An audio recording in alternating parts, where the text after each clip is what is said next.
ও রান্না হয়নি ঠাম্মাটা, তাই তুমি চলে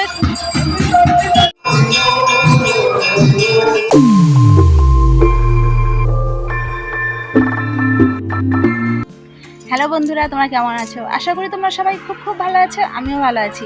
নীল আকাশ চ্যানেলে তোমাদের সবাইকে অনেক অনেক ভালোবাসা ও স্বাগত। এখন বাজে সকাল 8টা। আমি এখন থেকে ভিডিওটা শুরু করছি। আর তার মধ্যে তোমরা টাইটেল থাম্বনেল দেখে বুঝতেই পারছো আজকে আমি ভিডিওটা কী নিয়ে শুরু করছি। কি বলতো, কালকে সারাদিন এত বৃষ্টি হয়েছে, ঘরবাড়ির কি অবস্থা হয়েছিল। তো সব ধুয়ে পুজে পরিষ্কার করতে করতে বেলা হয়ে গেছে। তো ভাবলাম তার মধ্যে কোমরটাও লেগে গেছে, এত ব্যথা করছে। তো ভাবলাম যাই হোক তোমাদের সঙ্গে একটু গল্প করে আসি, আর একটু কাজের ফাঁকি দেওয়া হবে।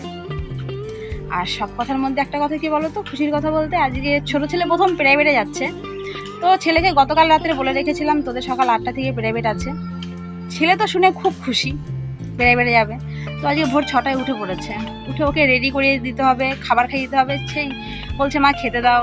এবার খাইয়ে তো দিতে হয় না, একা একাই খেতে পারে, খাবারটা সামনে তো দিতে হবে। তো যাই হোক, কালকে সারাদিন এত বৃষ্টি হয়েছে, বড় ছেলে স্কুলে যায়নি। দুই ভাই মিলে সারাদিন বাড়িতে মারামারি খেলা করেছে। দিনের বেলা একটু ঘুমাতে পারিনি। ভাবলাম যে রাতের বেলা ঘুমাবো, সকালবেলা একটু দেরি করেই ঘুম থেকে উঠবো। পুরোটাই আমার কপাল, পারলাম না ঘুমাতে। উঠে পড়তে হলো সাত সকালে, ছেলে প্রাইভেটে যাবে। তো যাই হোক, উঠে রেডি করে দিলাম, প্রাইভেটে গেল। খুবই আনন্দ, ছেলে গেছে। তো আসলে আবার দেখা করাবো তোমাদের সঙ্গে, বাবু কেমন করে আসছে প্রাইভেট থেকে। তো ঠিক আছে, চলো দেখতে থাকো, সাথে থাকো। দেখো বড় ছেলে চলে এসেছে প্রাইভেট থেকে, কিন্তু ছোট ছেলে আসেনি। এই ভাই কোথায়? ভাই খেলা করছে। খেলা করছে ভাই? ভাবলাম ছোট ছেলেকে আগে আনতে যাব, বেরিয়েছি আর দেখি ছোট ছেলে আসছে। দেখো কোথায় ছিল এতক্ষণ? ওইখানে কোথায়? কাকা বাড়ি ছিল? কি করছিল? খেলা করছিল। কার সাথে? পিয়ুষের সাথে। ও, তা খিদে পাইনি তোমার? তা এত দেরি করে আসলে খেতে হয় তো ভাত, বলে?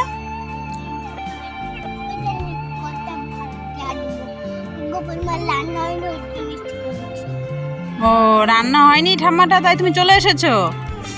আচ্ছা চলো ভাত খাওয়া, চলো আসো। তো দেখো ছোট ছেলে চলে এসছে, এখন ভাত দেবো খেতে। ওর ঠাম্মা বাড়ি রান্না হয়নি বলে চলে এসছে। তো দেখো ছোট ছেলেকে ভাত মেখে দিয়েছি, ও বসে বসে খাচ্ছে। খুব খিদে পেয়ে গেছে, অনেক বেলা হয়ে গেছে। তো ভাত খাওয়ার পরে কি করবা তুমি?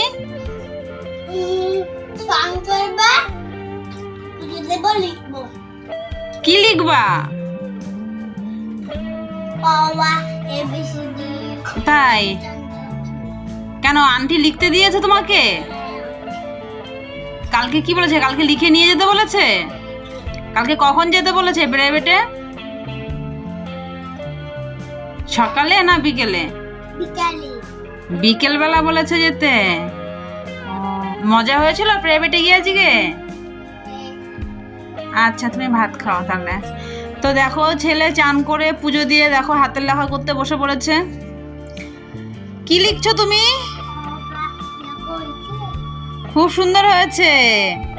বাহ, লেখো লেখো, খুব সুন্দর হচ্ছে।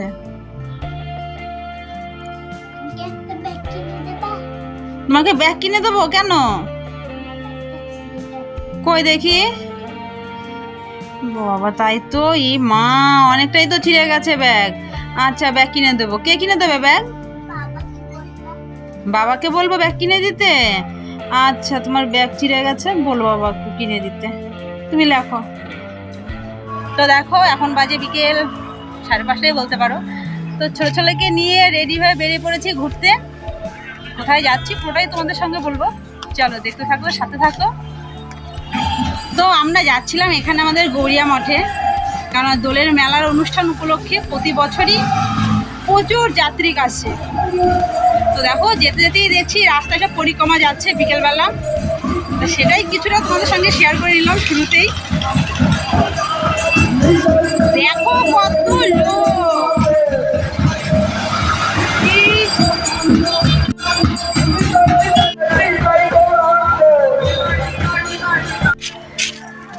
দেখতে পারলে তোমরা কত যাত্রী, কিন্তু সামান্য কিছু।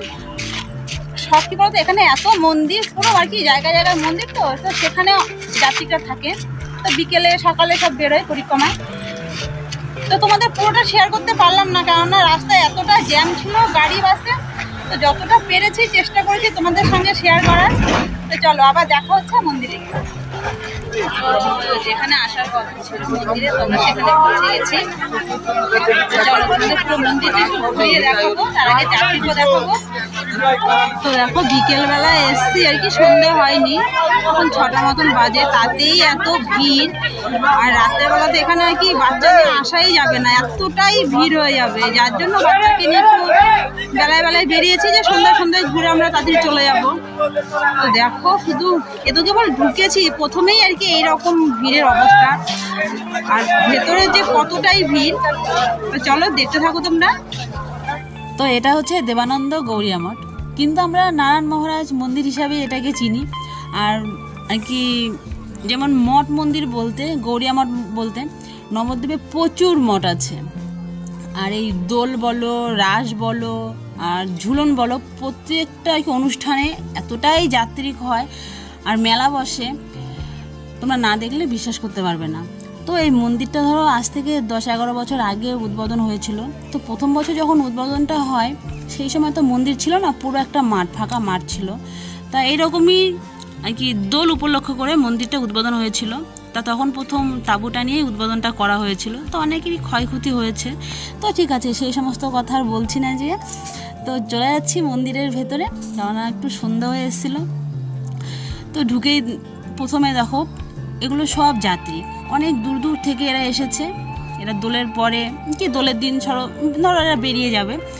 তো এত যাত্রী, পুরো মঠটা এতটাই বড় যে যাত্রী পুরো ভর্তি। আর আরও যে মঠ মন্দির আছে সেখানে তো প্রচুর।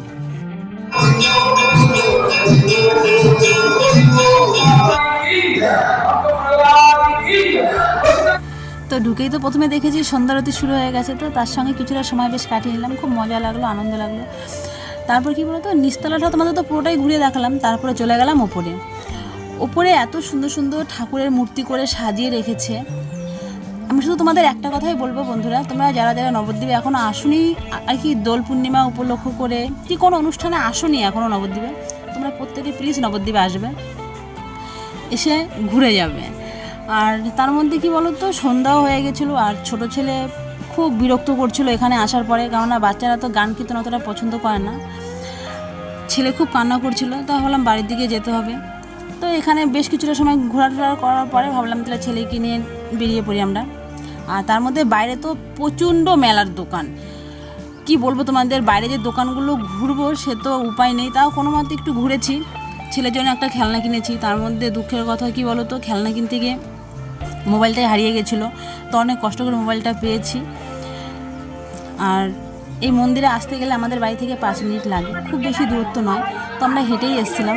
আমরা মাঝে মাঝেই আসি, বিকেলবেলা কি সন্ধ্যেবেলা ঘুরতে ঘুরতে চলে আসি, এসে ঘুরে যাই। তো আজকে আমরা হেঁটেই এসেছি মা আর ছেলে মিলে। তো ভাবলাম এখানে আর বেশিক্ষণ থাকবো না, ছেলেটাও খুব বিরক্ত করছে, যেহেতু বড় ছেলেকে নিয়ে আসিনি। তো চলে যাই বাড়িতে। তো বন্ধুরা, ভিডিওটা যদি ভালো লাগে একটা লাইক কমেন্ট শেয়ার করে দিও। আবার আসবো কোনো নতুন ভিডিও নিয়ে তোমাদের সামনে শেয়ার করতে। সবাই ভালো থাকবে, সুস্থ থাকবে। আর 2 দিন পরে হোলি উপলক্ষে করে সবাইকে অনেক অনেক ভালোবাসা, স্বাগত। হ্যাপি হোলি হে।